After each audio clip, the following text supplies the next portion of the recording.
When thinking back to the Sony PlayStation, or the PS1 as it was later known as, there are several seminal titles that made it the legendary console it became. One of those titles was Destruction Derby 2. It was released in 1995 and was a brilliant game with a few obvious flaws.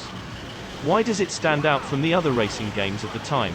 Let's take a look at what made Destruction Derby 2 the go-to racing game for a generation of gamers.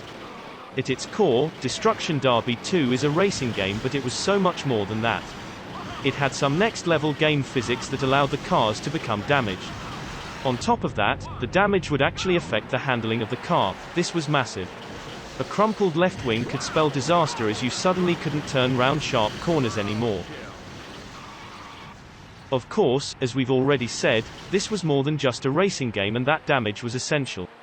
You got extra points for causing damage to other players, so you were actively encouraged to smash into the back of the car in front or ram the car you were overtaking off the course and into a tree. Not only could you race around some impressive-looking tracks, but you could smash up your opponents at the same time. Not only had the scenery been improved, but jumps and obstacles were also added to boost damage but also make the race more exciting. Another element that upped the excitement level was the sound design. The commentary was hyped up and the soundtrack was an all-out heavy metal assault. The vehicles themselves were redesigned to look more like American stock cars, which lent itself well to the damage elements of the design. One of the major improvements from the original was the multiplayer element. This made for some seriously heated scenes as you destroyed your friends' cars. Multiplayer was one of the biggest elements missing from the first Destruction Derby, and they made sure they got it right in Destruction Derby 2. Of course, we can't talk about Destruction Derby 2 without mentioning its most popular element, the arena. Yes, we're sure you all remember this as the ultimate Destruction Derby element.